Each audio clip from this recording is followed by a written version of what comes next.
kesan tinggal di rumah mentua. Nama aku Jun. Okey. Ini adalah cerita aku. Aku baru je menimang cahaya mata ketiga dan sekarang sedang menunggu hari untuk melengkapkan proses berpantang 40 hari. Sebenarnya, kali ni aku tak adalah pantang ekstrim macam zaman dulu-dulu. Kalau anak-anak yang sebelum ini, ya. Walaupun pantang sendiri, aku memang straight ikut apa orang tua pesan dalam berpantang. Takut meroyan lah, bentan lah, rahim jatuh lah, semua aku takut. Cuma untuk anak kali ini, aku dah tak nak ikut sepenuhnya semua tu. Aku nak elakkan stres masa pantang. Aku banyak baca info-info daripada Dr. Imelda tentang berpantang. Pada masa yang sama, aku tak adalah tinggalkan semua pantang orang tua. Contohnya macam mandi air suam, pakai stokin, bertungku, yang itu aku buat lah. Bak makan, aku explore makan makanan yang sihat. Sampai ada jugalah kena tegur. Oh, boleh ke makan ikan bilis? Oh, buah naga boleh makan lah ya. Itu adalah sebahagian daripada teguran mentua aku lah. So, aku sebenarnya nak kurangkan stres tinggal dengan mentua dengan cara enjoy masa pantang aku. So, gitulah situasinya. Berbalik kepada tajuk confession tadi, kesan duduk di rumah mentua, aku sebenarnya duduk dekat rumah mentua. Semuanya kerana komitmen suami yang satu-satunya anak yang dekat dengan rumah mentua. Jadinya, aku pun terangkutlah sekali duduk rumah mentua. Kalau aku duduk rumah aku, kan jadi PJJ pula. So, dari fasa tak mengandung sampai mengandung dan sekarang berpantang pun di sini. Aku pilih pantang rumah mentua disebabkan aku tinggal di sini dan aku biasa berpantang sendiri.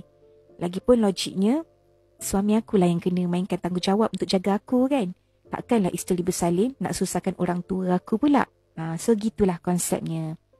Jadi, ikhlas aku cakap, kesan duduk rumah mentua ni bukan main-main mungkin ikut nasib lah kan.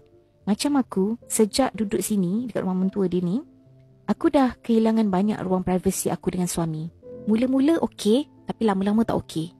Contoh, kalau ada apa-apa yang perlu dibincangkan ataupun nak luah perasaan, especially rasa tak puas hati, nak marah ke, semua tu kena cakap perlahan-lahan je. Takut mentua dengar.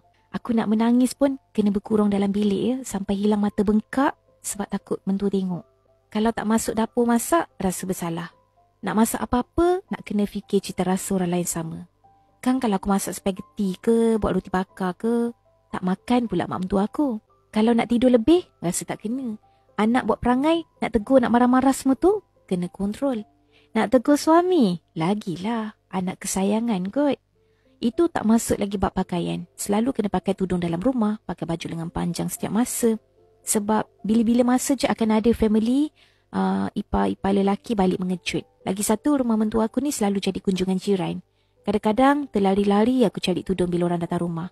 Bukan tu je, aku rasa hubungan aku dengan suami mula jadi renggang. Masa duduk sendiri, kalau nak pergi kerja, boleh nak sayang-sayang, peluk cium semua.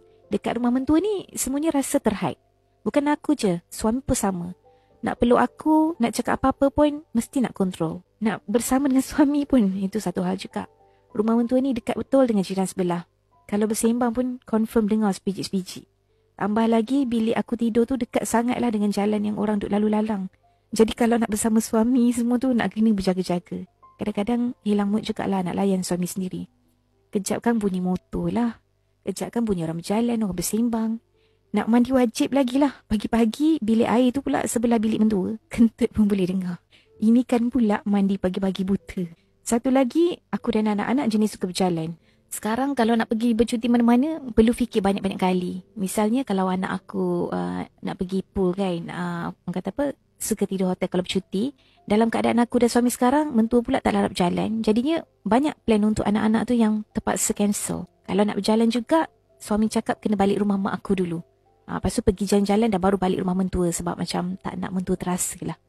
Tapi kan, kalau korang dekat tempat aku, tak rasa bersalah ke tinggal orang tua sorang-sorang yang kau pergi berjalan? Lagi satu, aku sebersalah juga bila jiran tanya pergi mana. Dan kenapa mentua tak ikut sekali?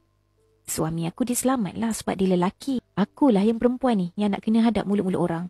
Disebabkan aku yang nak kena fikir lebih-lebih, so akhirnya tak jadilah nak bawa anak-anak bercuti. Terus cancel, duduk je rumah tak pergi mana-mana. Anak-anak pula bila bosan mulalah buat benda yang mencabar kesabaran aku dan suami. Aku pun makin lama makin garang dengan anak-anak. Paling aku tak suka duduk rumah mentua ni, suami dah tak suka lagi nak kongsi cerita ataupun masalah dengan aku. Sebab semuanya dicerita kat mak dia. Jadi aku selalu akan jadi orang yang terakhir tahu apa-apa. Anak-anak pula kalau terdengar aku bergaduh dengan suami, mereka kan cerita dekat mentua. Dah mula tak ada privacy. Itu tak termasuk lagi kalau aku nak balik rumah mak aku. Mentua mulalah gula-gulakan anak aku, cakap, tak payah balik lah, duduk dengan dia lah. So, aku jadi tak seronok dengan situasi macam tu. Kesannya, aku mula jadi sangat stres pada benda-benda yang sesetengahnya orang nampak benda tu kecil je, tapi kesannya buruk pada aku. Berbalik masa aku tengah pantang sekarang, walaupun berpantang di rumah mentua, awal-awal je suami uruskan makan, air mandi, tunggu semua tu. Lepas suami kerja, akulah yang buat semuanya sebab tak nak susahkan mentua kan. Risau pula aku kalau mentua sakit kan aku dipersalahkan. Cumanya aku penat. Yelah, penat sebab selain fikirkan diri aku, nak fikirkan baby, anak-anak, suami, aku kena fikirkan pasal mentua juga. Dalam pantang, aku terkejar-kejar nak mandikan baby, susu lagi, masak pula untuk aku dengan mentua, nak kemas rumah, membasuh. Kadang-kadang timing tu lari bila baby meragam kan. Bila aku masak lauk pantang yang orang lain boleh makan juga, tak terusik tau lauknya. Tak makan mak mentua aku. Ada juga time aku memberontak, mood malas on. Kesannya aku tak jumpa mentua, mentua tak jumpa aku, walaupun duduk satu rumah. Kan serba tak kena aku rasa. Kesan lain pula duduk rumah mentua ni, aku jadi enjoy shopping online.